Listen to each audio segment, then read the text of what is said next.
Hey guys, Ms. Maxwell here, and today we are going to talk about box and whisker plots and how they are used to help us analyze data. So remember the last few weeks we have been studying how we can analyze data. So last week we talked about our quartiles and how we can break up our data into 3 different quartiles. We have quartile 1, which is the median of the lower half. We have the median in the middle, which is quartile 2. And then we have quartile 3, which is the median of the upper half. So today we're going to put all of that together on a number line to create what we call a box and whisker plot. Let's get started. Alright, so today we have a large data set, and I'm going to show you how to break these down into those 3 quartiles again, put them on a number line, and then draw our box and whisker plot.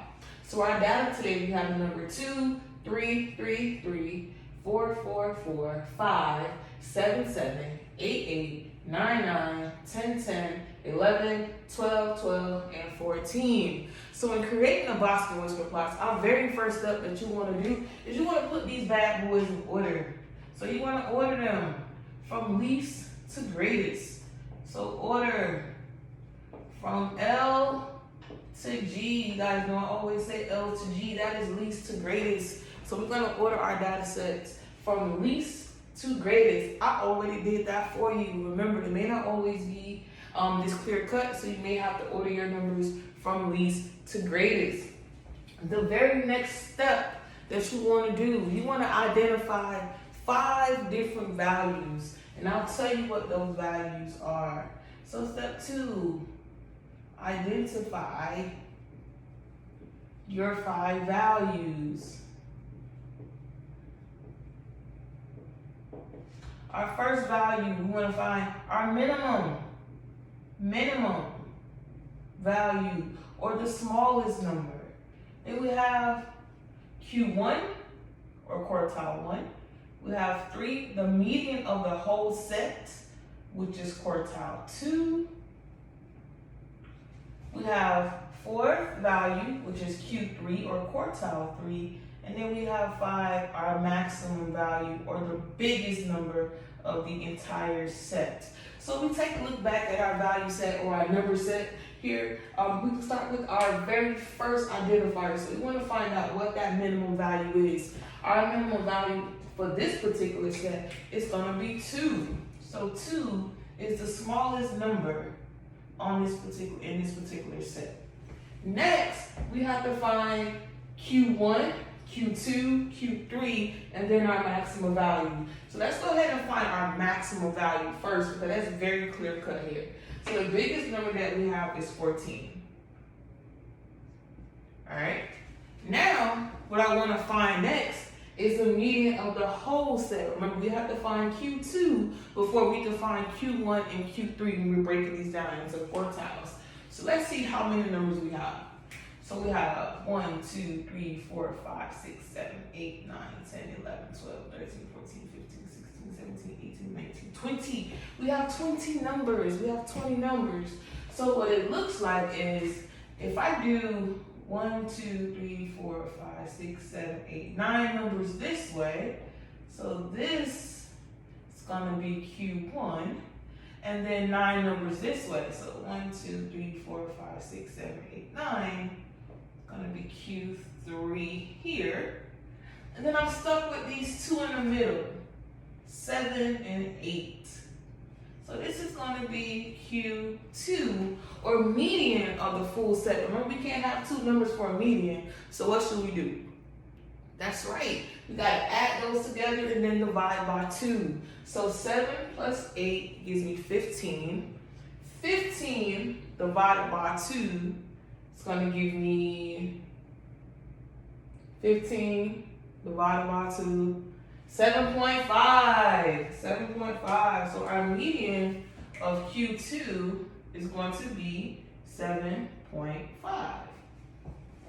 Now, when I look over here, I got to find my median of my lower half, and then my median of my upper half.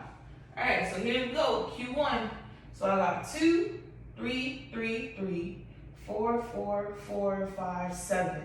So if I have 1, 2, 3, 4, 5, 6, 7, 8, 9, that is an odd number. So that means my number that's in the middle is going to be 4. 4. So I have 4 that way and 4 this way. So that means my very centered number is going to be 4. So the median of my lower half is 4. I'm going to do the very same thing for Q3. So we have 1, 2, 3, 4, 1, 2, 3, 4. So that leaves 10 to be the middle of Q3. So my values for my value of Q3 is going to be 10. 10. Again, this is how I found Q1. Q1, I found the median of my lower half. Q3, I found the median of my upper half. Remember, median is your center number. So if you have 2 numbers in the middle, remember you have to add those together and divide by 2. All right, step 3. Step 3. We're going to draw these values out on a number line. We're going to draw these bad boys out on a number line. So, this is my number line. This is my number line here. So I'm going to start at 0. And I'm going to count by 2s because my highest point, my Q3 ends at 10, but my highest value is 14. So I want to count by 2s. So I have 2, 4, 6, 8, 10, 12, 14. All right, so this is my number line. This is my number line. All right, the next thing I want to do, I want to plot my points. I want to plot my 5 values on this particular number line. So let's go with our minimum. So our minimum, we're going to have dot right here. Q1 is right here. Our median is 7.5. So 7 is between 6 and 8, but 7.5 is not quite 8. So it's going to be about right here. Now I have Q3, which is 10, and our maximum value, which is 14. All right, next, once you plot your 5 points, next, we want to focus on our quartiles. So our quartiles are Q1, Q2, and Q3. This is where you create your box and whisker plot. This is where you create your box and whisker. All right, so what I want to do, I want to draw a box. So a box. So let me grab a different color real quick for this so I can draw a box.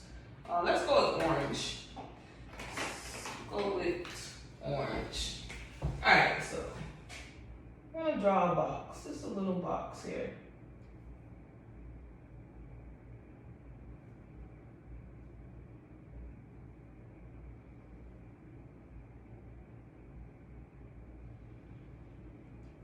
So as you can see, I drew a box. So I drew a box over my point. So this is quartile 1. This is quartile 3. This is your median, or Q2. And then I just want to draw a line, a vertical line for median. So that tells me the middle point of these particular quartiles. And lastly, I just want to draw my whiskers. So these are what we call whiskers. You know on the cat you have whiskers? So the whiskers go from your minimum all the way to your maximum. So these are whiskers. All right, so this is your minimum value. So I'm just going to put min, period, because that's abbreviation, and then max. That's your maximum value. So this, my friends, is what we look at when we have created our box and whisker plot. So again, let me run through this again for my box and whisker plot drawers. So I plotted my 5 points. I drew a box around my Q1 all the way to my Q3. The center point, which is a median, is still Q2, so that doesn't change. I just put median. You want to draw a vertical line at the median, and then you want to create your whiskers on the end. So these are whiskers. So when you draw whiskers, they don't have to be all pretty. They just go from your minimum all the way to your maximum. All right, guys, so hope you enjoyed today's lesson. I'm going to upload your assignment to Canvas. Remember, you can always refer back to this video for any questions that you may have. Hope you enjoyed it.